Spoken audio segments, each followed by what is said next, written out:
voici Coloretto, un petit jeu de cartes original et tactique pour 2 à 5 joueurs à partir de 8 ans. C'est un jeu de Michael Schacht et c'est édité par Oya. Au niveau matériel, un paquet de cartes Coloretto, un petit paquet de 5 cartes score. Attention, elles sont recto verso. On utilisera dans les premières parties, le côté beige. Ensuite, nous avons un paquet de 5 cartes rangées beige, 3 cartes spéciales rangées vertes, et enfin, une carte dernière manche. Alors, les cartes vertes sont uniquement utilisées dans le jeu à 2 joueurs. On ne va donc pas les utiliser pour les parties de 3 à 5. Et nous allons utiliser uniquement le côté beige des cartes pour les premières parties. Ensuite, on pourra complexifier un peu le jeu en prenant le côté gris. Pour débuter, on va distribuer une carte score à chaque joueur qui pourra la disposer devant lui pour bien se rappeler combien de points on remporte en fin de partie, en fin de manche. Et ensuite, on va placer au milieu du jeu autant de cartes de rangée qu'il y a de joueurs autour de la table. Donc si on joue à 4 joueurs, on mettra 4 de ces cartes rangées les unes au-dessous des autres. Alors, le paquet de cartes Coloretto avec lequel nous allons jouer est constitué de cartes de couleurs, représentant un joli caméléon sur un fond de couleurs. Nous avons 7 couleurs, du orange, du vert, du marron, du jaune, du gris, du bleu et du rose. Et dans chacune de ces couleurs, il y a 9 cartes de la même couleur. Ensuite, nous avons 2 types de cartes spéciales, des cartes Joker, comme ceci, il y en a 3 dans le jeu seulement. Et enfin, nous avons des cartes plus 2, celles-ci, il y en a 10 dans le paquet. En début de manche, nous allons tout simplement choisir une couleur par joueur. Évidemment, les joueurs ne peuvent pas prendre la même couleur. Ils vont chacun récupérer une carte de la couleur qu'ils ont choisie et la placer devant eux. Une fois que chaque joueur a récupéré donc sa carte de couleur, on va prendre les 15 premières cartes. 3, 4, 5, 6, 7, 8, 9, 10...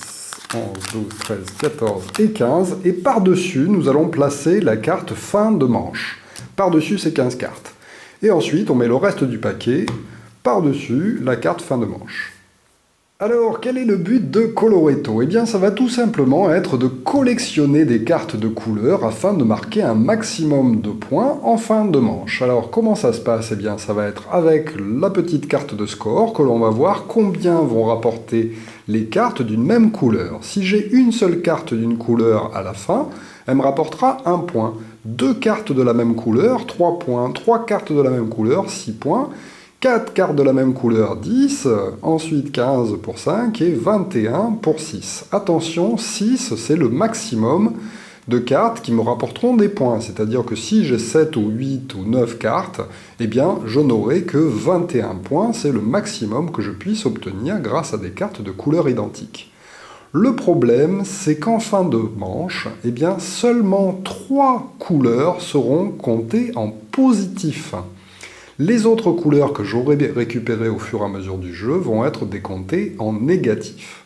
Alors, comment va se dérouler le jeu? Eh bien, assez simplement, on va commencer par un premier joueur qui va effectuer son action du tour, et ensuite, à tour de rôle, on va effectuer des actions jusqu'à ce qu'on arrive à la carte fin de manche. Alors, lors du tour d'un joueur, celui-ci va être obligé de faire une des 2 actions possibles.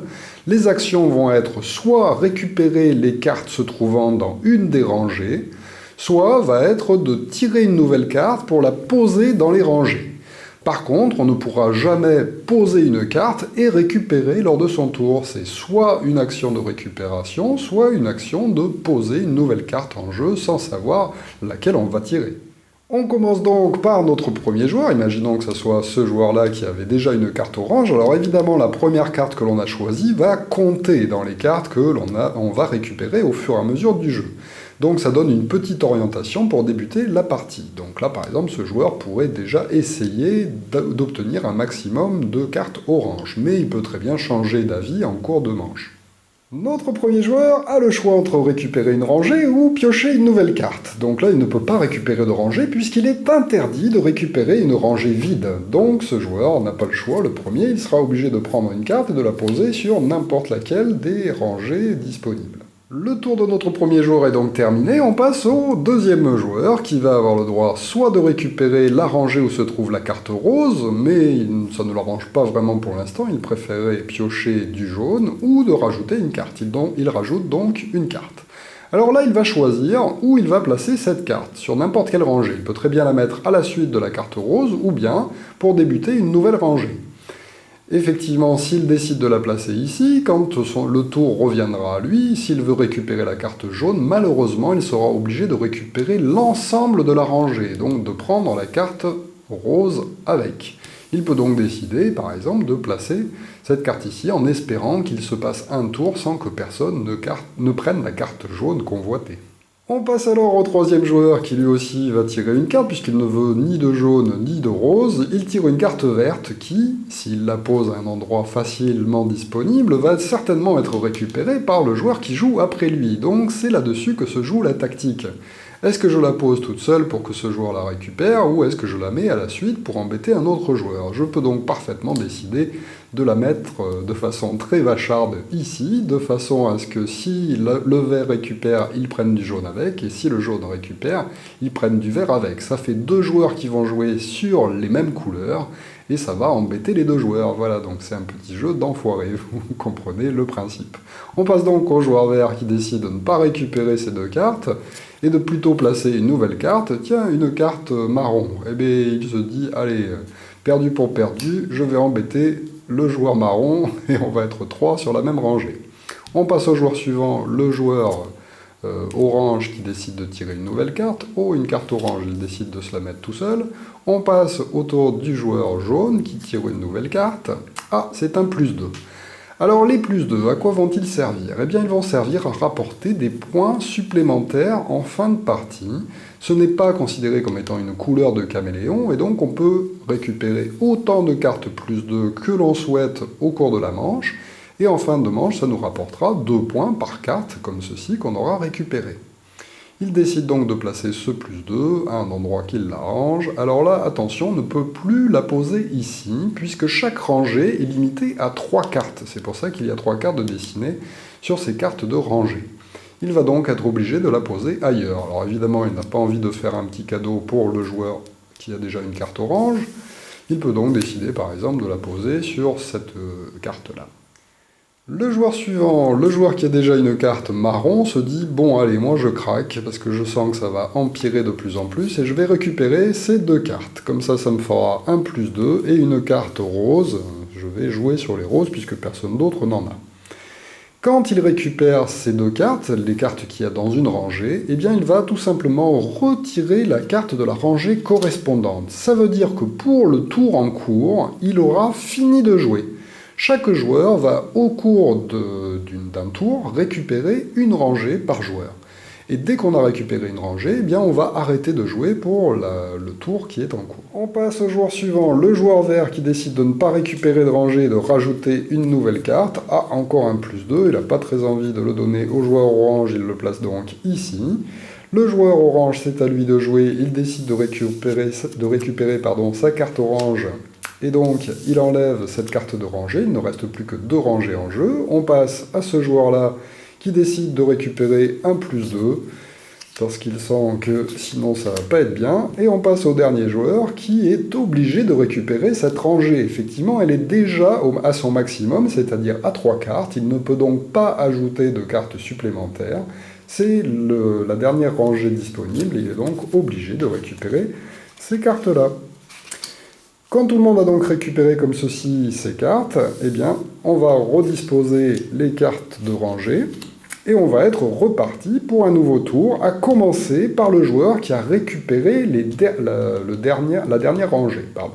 Donc ce joueur-là, en fait, va redébuter en tirant une nouvelle carte et en la plaçant sur la rangée de son choix. Attention, je vous rappelle qu'il y aura une rangée par joueur, toujours. Donc évidemment, là c'est un exemple à 4 joueurs, mais à 5 joueurs il y aura 5 rangées, et à 3 joueurs il y aura seulement 3 rangées. Donc le joueur suivant va tirer une carte, tiens, une rose, qui intéresse ce joueur-là. Tiens, je vais lui faire un petit cadeau en lui mettant du bleu avec. On passe au joueur suivant, le joueur jaune qui tire une carte.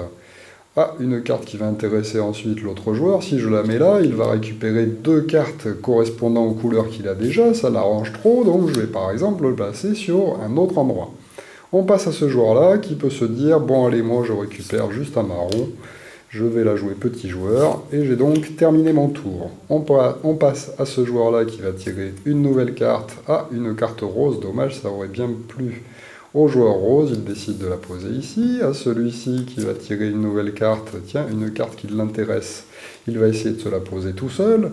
Le joueur jaune va tirer une nouvelle carte. Oh, encore une orange, je ne vais pas faire un cadeau avec deux oranges au même endroit, je décide donc de la placer là. Ce joueur-là qui peut se dire, bon alors là c'est que des couleurs qui ne correspondent à rien, donc de toute façon je vais faire des points négatifs. Donc tant pis, je vais récupérer la carte orange et je vais arrêter mon tour ici. On passe à ce joueur-ci qui peut se dire, allez tant pis, moi j'arrête aussi de jouer.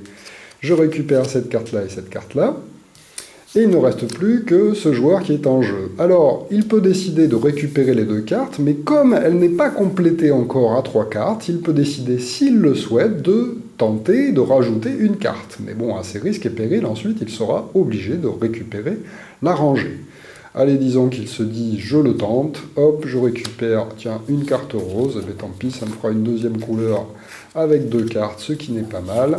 J'ai mes 3 couleurs, je vais essayer de récupérer uniquement des cartes de cette couleur-là. Alors, parlons maintenant des cartes spéciales, qui sont les cartes Joker. Les cartes Joker se récupèrent de la même façon que les autres, donc si un joueur la tire, eh bien, il ne pourra pas la prendre directement, il sera bien obligé de la mettre sur une des rangées, donc en général, c'est souvent le joueur suivant qui va récupérer cette carte. Et c'est uniquement en fin de manche que ce joueur pourra décider en quoi va se transformer son Joker. Donc pour l'instant, il peut le laisser de côté et choisir uniquement en fin de manche quelle sera la couleur de ce Joker. Petit point de détail supplémentaire, si un joueur se retrouve le dernier à devoir prendre un paquet et qu'il n'y a rien dans la rangée, il sera évidemment obligé de mettre au moins une carte avant de décider de ramasser. Donc là, il pose sa première carte et ensuite il décide soit de rajouter une deuxième et voire une troisième carte, ou bien de récupérer déjà le paquet ainsi constitué d'une carte. Et la partie va se poursuivre ainsi jusqu'à ce qu'un joueur tire la carte fin de manche. Alors lorsqu'on tire cette carte, on va la placer de côté et immédiatement ce même joueur va continuer en tirant une nouvelle carte à la place de cette carte de fin et il va continuer à jouer normalement. Effectivement, cette carte va indiquer que l'on termine la manche en cours, même si des joueurs ont déjà passé, on va terminer de façon à ce que tout le monde ait récupéré le paquet pour la manche en cours. Et lorsque tout le monde aura récupéré son paquet, la partie sera terminée et on va pouvoir passer au comptage de points. Pour le comptage, les joueurs vont choisir les 3 couleurs qu'ils désirent compter en positif et les autres couleurs qu'ils décident de compter en négatif. Alors là, par exemple, ce joueur a récupéré un joker et il pourrait décider de le placer sur le paquet positif de son choix afin de le transformer en carte de couleur. Ici, il a 7 cartes, donc il n'y a aucun intérêt à placer une carte supplémentaire, car d'après le comptage, nous l'avons vu tout à l'heure, à partir de 6 cartes, on obtient toujours 21 points maximum, et ça ne sert à rien de dépasser le nombre. Il en a déjà récupéré 7, ça ne sert à rien, il aura déjà 21 points seulement pour cette ligne, mais c'est déjà pas mal. Et donc ce joker, il décide de le placer par exemple sur les bleus.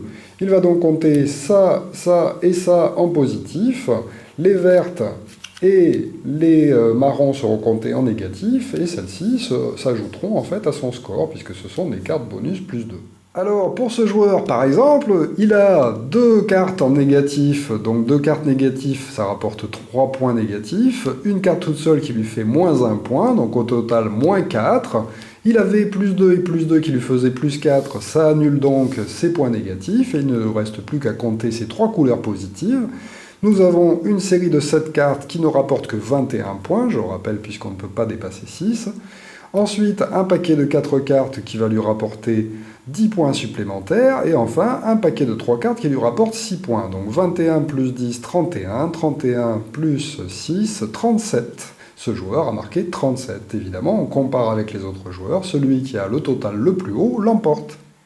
Alors, vu qu'une partie est très rapide, vous pouvez décider d'enchaîner les manches, en fait, et de refaire plusieurs manches d'affilée. Donc, par exemple, 3 manches, c'est un bon compromis, en fait, pour jouer une bonne heure.